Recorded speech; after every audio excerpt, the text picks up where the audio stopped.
Hello friends, मेरा नाम है रोहित और एक बार फिर मैं आप लोगों के सामने ये ज्योग्राफी का दूसरा चैप्टर के साथ हाजिर हुआ हूँ।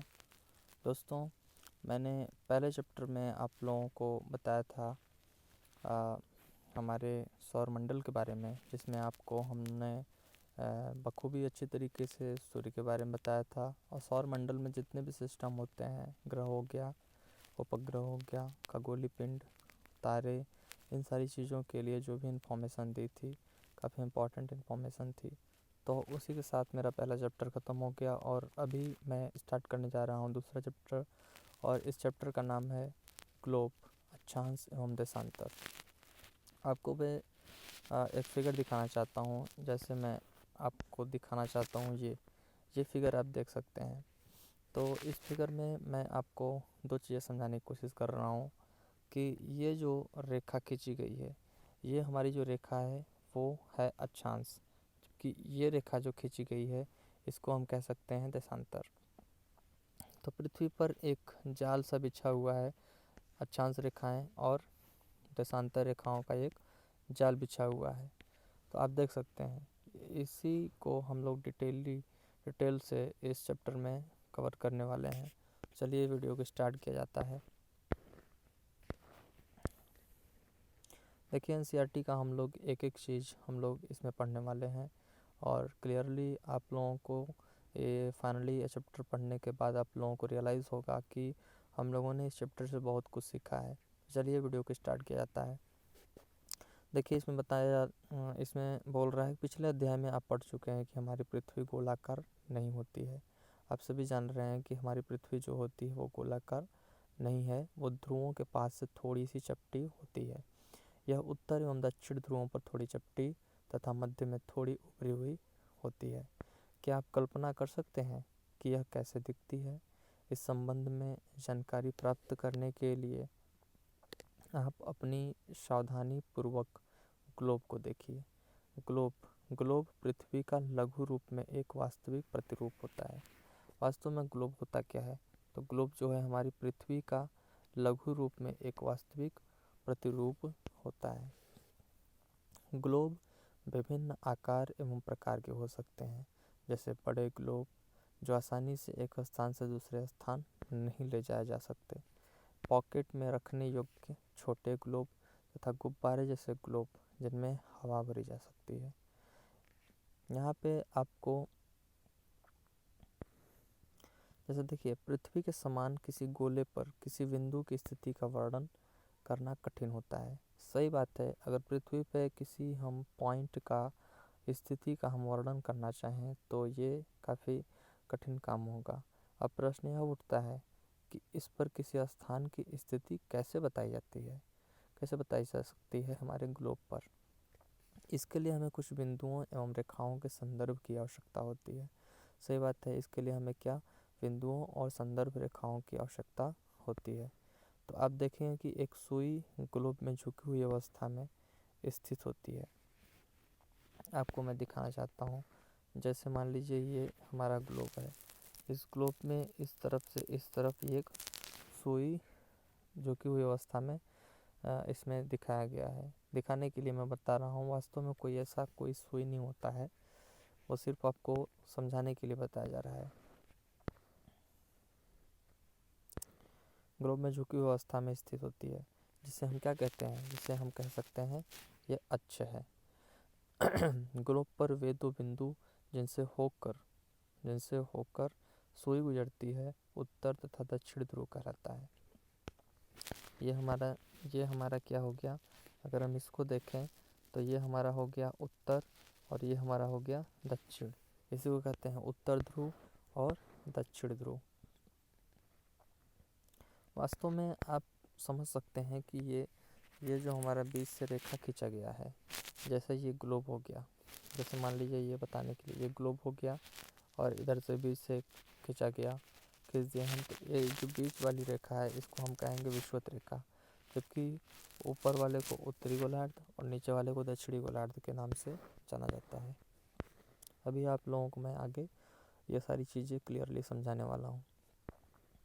अक्ष कहा जाता है ग्लोब पर वे दो बिंदु जिनसे होकर सुई गुजरती है उत्तर तथा दक्षिण ध्रुव है। ग्लोब को इस सुई के चारों ओर पृथ्वी की भांति पश्चिम से पूर्व की ओर घुमाया जाता है। पृथ्वी की भांति कैसे घुमाया जाता है? पश्चिम से पूर्व की ओर घुमाया जाता है। इसका जो घूर्णन होता है वो किस तरह से? पश्चिम से पूर्व की ओर घुमाया जा सकता है। लेकिन याद रखें इन दोनों में एक अंतर है। पृथ्वी पर वास्तव में ऐसी कोई सुई नहीं होती है। यह अपने अक्ष पर चारों ओर घूमती है जो एक काल्पनिक रेखा है। सुई क्या है? सुई एक काल्पनिक रेखा है। वास्तव में ऐसा कोई सुई हमारी पृथ्वी पर नहीं होता है। एक अन्य काल्पनिक रेखा भी ग्लोब को दो बराबर भागों में बांटती है, जैसे विषुवत वृत्त। विषुवत वृत्त भी क्या है? एक काल्पनिक रेखा होता है जो हमारे पृथ्वी को क्या करता है? यह हमारी देखिए विषुवत वृत्त रेखा है। ये आपको दिख रहा होगा, विषुवत वृत्त रेखा है। यह भी एक काल्पनिक रेखा है। हमारी पृथ्वी के वर्णन को समझने के लिए, क्लियरली हम पृथ्वी के बारे में जानकारियाँ प्राप्त कर सकें, इसके लिए ये सारी चीज़ें हमारी पृथ्वी पर रेखाएं खींची गई हैं। विषुवत वृत्त कहा जाता है पृथ्वी के उत्तर में स्थित आधे भाग को उत्तरी गोलार्ध। पृथ्वी का जो उत्तरी भाग है, आधे में स्थित जो पृथ्वी का उत्तर का भाग है, ये ऊपर का जो भाग है, इसको हम कहेंगे क्या? उत्तरी गोलार्ध। और नीचे के भाग को क्या कहेंगे? हम दक्षिणी गोलार्ध के नाम से जानते हैं। ये दोनों बराबर के आधे भाग होते हैं। ऐसा नहीं है कि दोनों कम और अधिक हैं। दोनों एक बराबर होते हैं। दोनों क्या होते हैं? दोनों एक बराबर होते हैं। उत्तरी गोलार्ध, दक्षिणी गोलार्ध।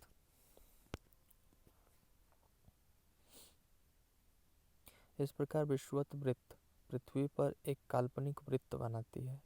विषुवत वृत्त पृथ्वी पर एक काल्पनिक वृत्त बनाती है एवं यह पृथ्वी पर विभिन्न स्थानों की स्थिति बताने का सबसे महत्वपूर्ण संदर्भ बिंदु है। विषुवत वृत्त से ध्रुवों तक स्थित सभी समांतर वृत्तों को अक्षांश रेखाएं कहते हैं। विषुवत वृत्त क्या कह रहा है? यहाँ पे कह रहा है कि पृथ्वी पर विभिन्न स्थानों की स्थिति बताने का विषुवत वृत्त से ध्रुवों तक, विषुवत वृत्त जैसे ये हो गया, विषुवत वृत्त से ध्रुवों तक सभी समांतर वृत्तों को अक्षांश रेखाएं कहते हैं। जैसे ये हो गया विषुवत वृत्त, वैसे ही ये सभी इसके समांतर सभी रेखाओं को हम क्या कहेंगे? सभी समांतर रेखाओं को क्या कहा जाता है? अक्षांश रेखाएं कहा जाता है। अक्षांशों को अंश में मापा जाता है। विषुवत वृत्त 0 अंश अक्षांश को दर्शाती है।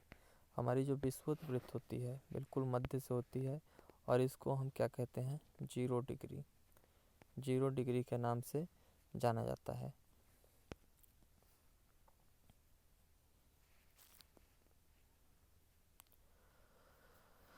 चूँकि विषुवत वृत्त से दोनों तरफ ध्रुवों के बीच की दूरी पृथ्वी के चारों ओर के वृत्त का 1/4 है, अतः इसका माप होगा 360 डिग्री। 360 डिग्री इसका माप होगा,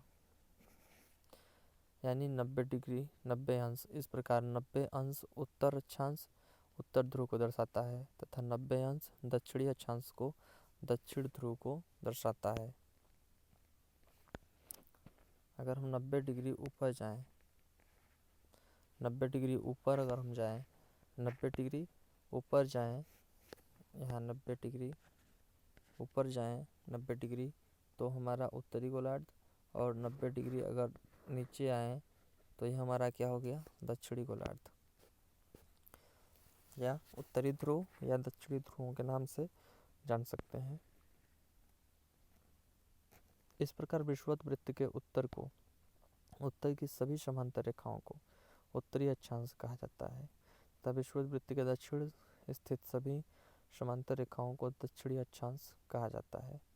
इसलिए प्रत्येक अक्षांश के मान के साथ उसकी दिशा यानी उत्तर या दक्षिण को भी लिखा जाता है, नहीं तो पता ही नहीं चलेगा कि ये दिशा इसका क्या है।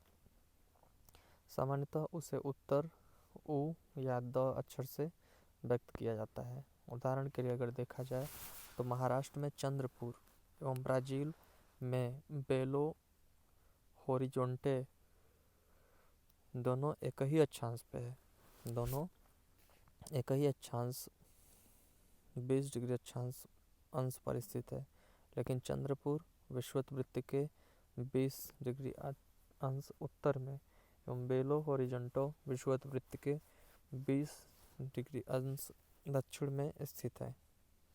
कहने का मतलब ये कि जैसे हम विषुवत वृत्त है, ये हमारा क्या हो गया, ये हमारा हो गया पृथ्वी।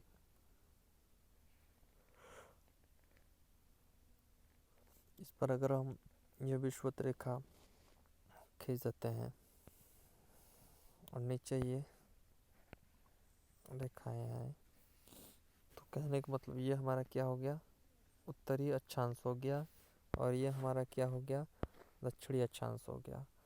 तो हम अगर किसी भी स्थान किसी भी चीज़ को दर्शा रहे हैं, जैसे 20 डिग्री ये हो गया और 20 डिग्री नीचे ये हो गया, तो अगर हम कोई चीज़ दर्शा रहे हैं तो हमें ये कहना ज़रूरी हो जाता है कि 20 डिग्री उत्तरी अक्षांश या 20 डिग्री दक्षिणी अक्षांश। वही चीज़ें आपको समझाने की कोशिश कर रहा है कि जो चंद्रपुर हमारा गांव है, तो चंद्रपुर महाराष्ट्र का 20 डिग्री उत्तरी अक्षांश पर है, जबकि बेलो होरिजोंटे ब्राज़ील का जो है वो 20 डिग्री दक्षिणी अक्षांश पर स्थित है। वहीं यही चीज़ चित्र इसमें दिखाया गया है। आप देख सकते हैं कि ये विषुवत वृत्त रेखा है, जो मध्य की रेखा है विषुवत वृत्त है, इसके ऊपर की रेखा कर्क रेखा हो गई, नीचे मकर रेखा हो गई, फिर दक्षिणी ध्रुव हो गया और ये उत्तरी ध्रुव हो गया।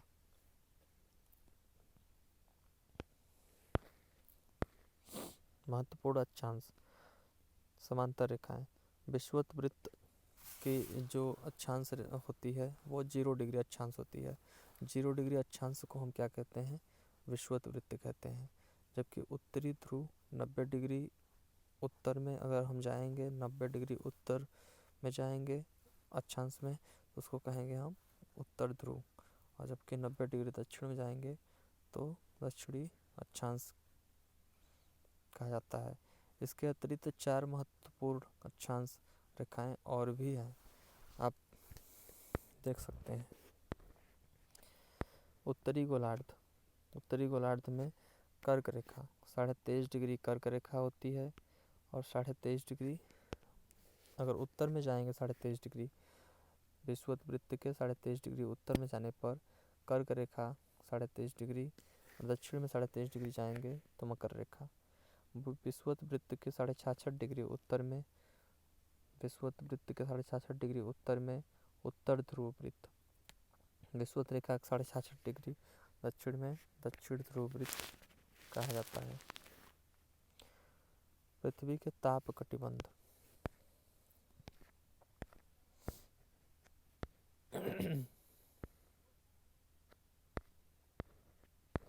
ताप कटिबंध कर्क रेखा एवं मकर रेखा के बीच के सभी अक्षांशों पर सूर्य वर्ष में एक बार दोपहर में सिर के ठीक ऊपर होता है।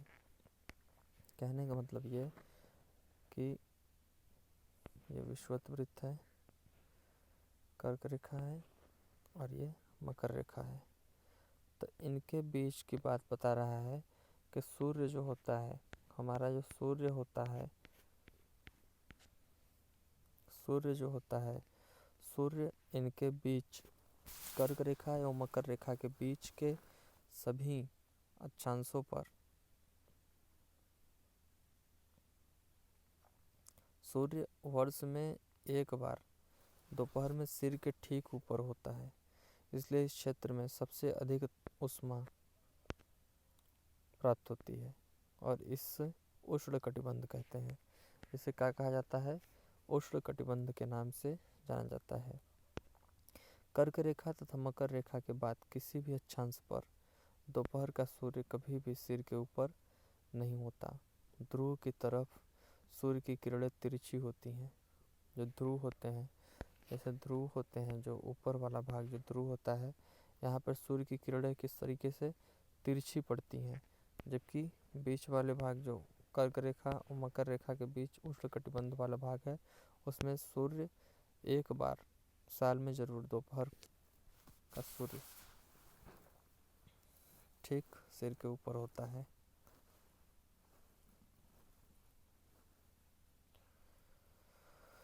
ध्रुव की तरफ सूर्य की किरणें तिरछी होती हैं। इस प्रकार उत्तरी गोलार्ध में कर्क रेखा एवं उत्तर ध्रुव वृत्त तथा दक्षिणी गोलार्ध में मकर रेखा एवं दक्षिण ध्रुव वृत्त के बीच वाले क्षेत्र का तापमान मध्यम रहता है, इसलिए इन्हें शीतोष्ण कटिबंध कहते हैं। इन्हें क्या कहते हैं? शीतोष्ण कटिबंध कहा जाता है। उत्तरी गोलार्ध में उत्तर ध्रुव वृत्त एवं उत्तरी ध्रुव तथा दक्षिणी गोलार्ध में दक्षिण ध्रुव वृत्त एवं दक्षिणी ध्रुव के बीच के क्षेत्र में ठंड बहुत अधिक होती है, क्योंकि यहाँ सूर्य क्षितिज से ज़्यादा ऊपर नहीं आ पाता, इसलिए ये शीत कटिबंध कहलाता है। कहने का मतलब कि पृथ्वी पर कितने कटिबंध होते हैं? पृथ्वी पर कुल 3 कटिबंध होते हैं। ये हमारा क्या हो गया? विषुवत रेखा हो गया, एक कर्क रेखा हो गया, या मकर रेखा हो गया,